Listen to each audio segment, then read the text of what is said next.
अब मुझे पूरा भरोसा है कि संसद भी बन गई है, तो अब जो बचा खुचा काम है, जो संविधान के जिन विषयों पे चर्चा ही नहीं हुई है, उन विषयों पे भारत के संसद में चर्चा होगी और आने वाले टाइम में कानून बनेगा, आने वाले टाइम में व्यवस्था बदलेगी।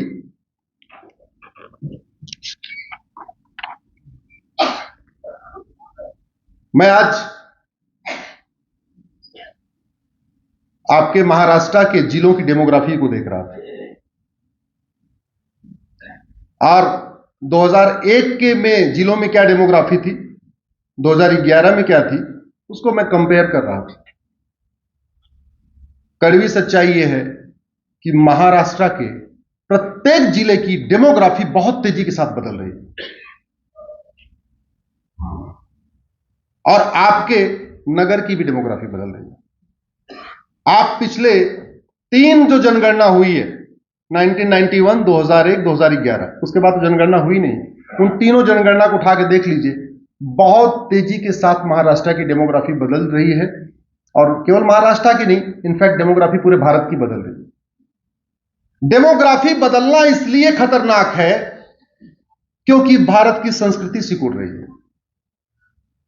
भारत को मानने वाले, भारत की परंपरा को मानने वाले, भारतीय रीति रिवाज को मानने वाले, वसुधैव कुटुंबकम को मानने वाले, नारी तु नारायणी को मानने वाले, यत नारंती पूज्यते रमन्ते तत्र देवता को मानने वाले, सर्वधर्म संभाव को मानने वाले, कहीं न कहीं उनकी संख्या कम हो रही है और जो नहीं मानते हैं उनकी संख्या बढ़ रही है। और इसमें 2 कारण हैं, एक है घुसपैठ और दूसरा है जनसंख्या विस्फोट। 2 कारण, पहला घुसपैठ और दूसरा जनसंख्या विस्फोट। मैंने 2017 में पीआईएल फाइल किया था, सुप्रीम कोर्ट में आज भी चल रही है। उस समय मैंने एफिडेविट में, चूंकि सुप्रीम कोर्ट में आप जो बात कहते हैं एफिडेविट पे कहते हैं, मैंने एफिडेविट देके कहा था कि भारत में 5 करोड़ अवैध घुसपैठिए रह रहे हैं। 2017 की बात बता रहा हूं, अब तो 2023 आ चुका है और वो निकाले नहीं गए, इनफैक्ट संख्या बढ़ी है। और घुसपैठिए आ कैसे रहे आप इसको समझिए। बॉर्डर पे 2000 रुपए देके आते हैं, बंगाल के बॉर्डर पे 2000 रुपए देते हैं, अंदर हो जाते हैं।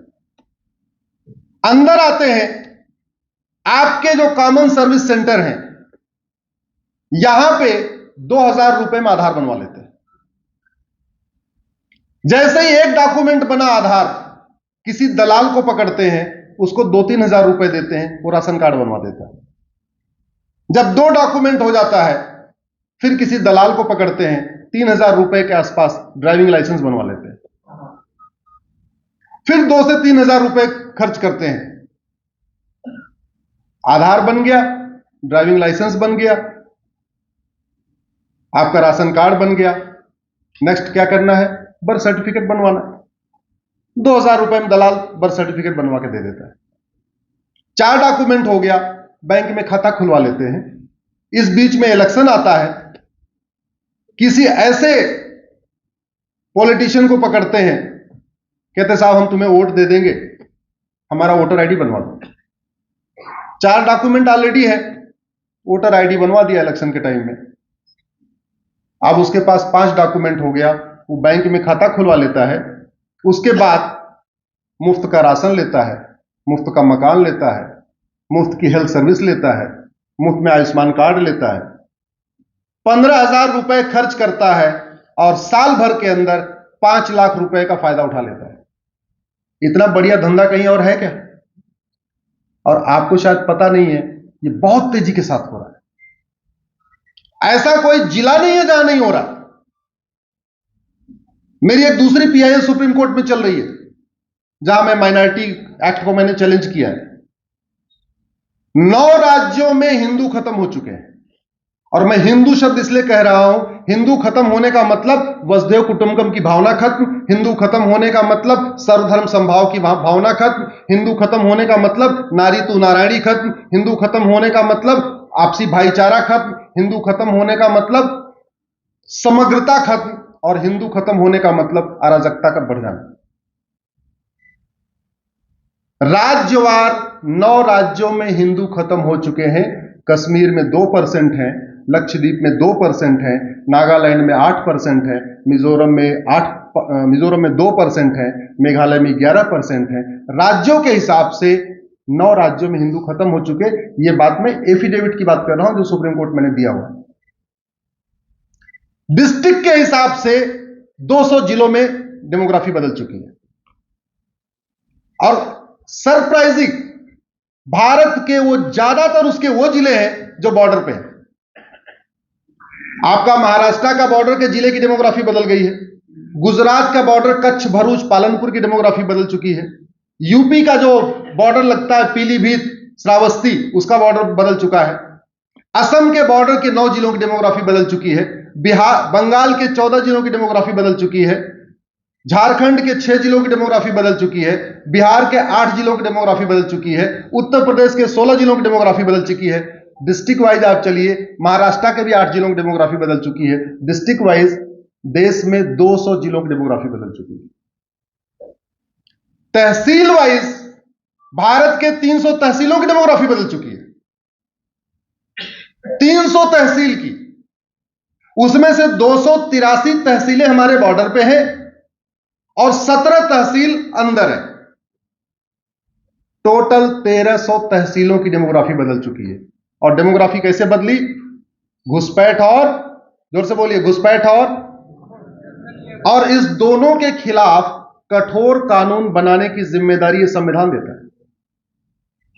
संविधान कहता है घुसपैठ के खिलाफ कठोर कानून बनाओ और जनसंख्या नियंत्रण के लिए कानून बनाओ। और चूंकि हमारे 2 महानुभाव भी बैठे हुए हैं, जनसंख्या नियंत्रण कानून की जिम्मेदारी केंद्र के साथ राज्यों पर भी डाला हुआ है। इसलिए जनसंख्या नियंत्रण का प्रावधान कॉन्करेंट लिस्ट में है। कॉन्करेंट लिस्ट का मतलब एक यूनियन लिस्ट होती है, एक स्टेट लिस्ट होती है, एक कॉन्करेंट लिस्ट होती है। कॉन्करेंट लिस्ट में जो आइटम होते हैं उस पर केंद्र सरकार भी कानून बना सकता है और राज्य सरकार भी बना सकता है। लिस्ट 3 के इंटी नंबर 20 पे लिखा है population control and family planning. इसलिए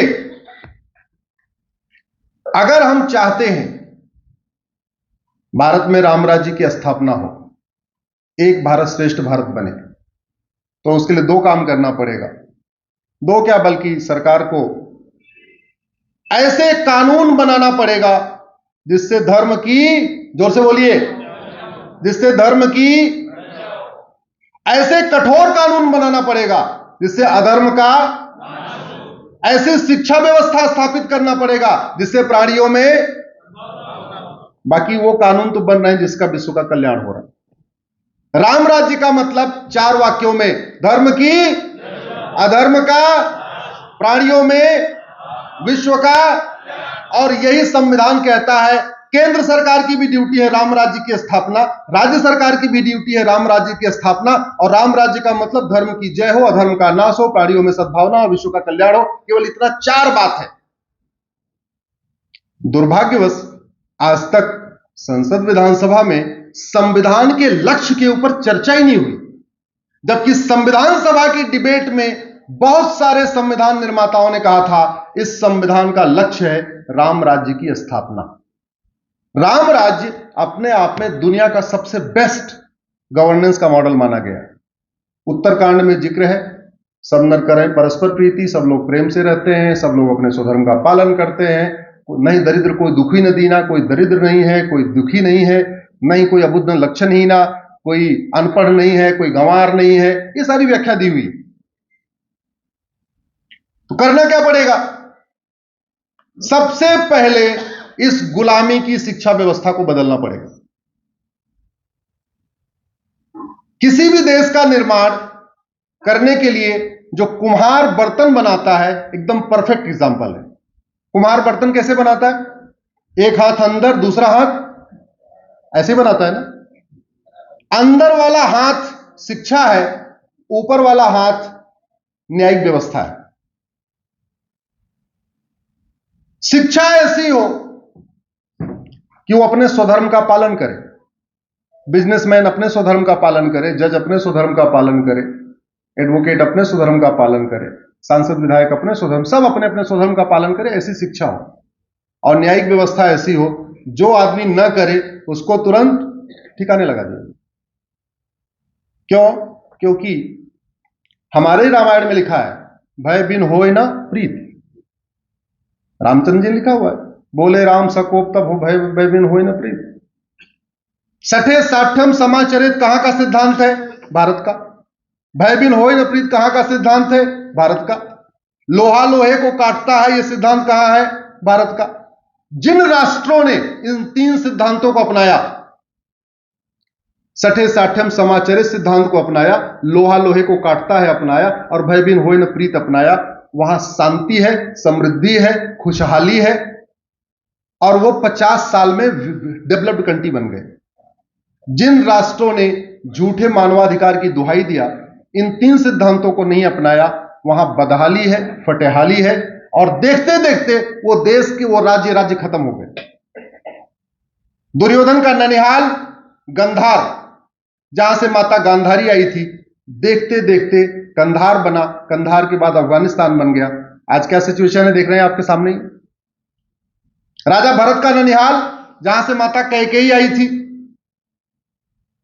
कैकेयी इसलिए उनका नाम था क्योंकि कैकेय देश की राजकुमारी थी, और कैकेय को हम पेशावर कहते हैं, पाकिस्तान कहते हैं।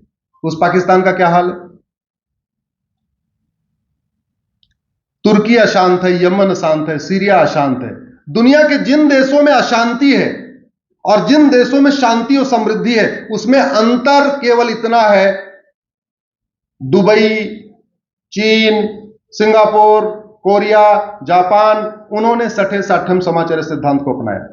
गलती किया तो छोड़ेंगे नहीं, गलती नहीं किया तो छोड़ेंगे नहीं, यह सिद्धांत अपनाया, इसलिए वहां शांति है, समृद्धि है, खुशहाली है।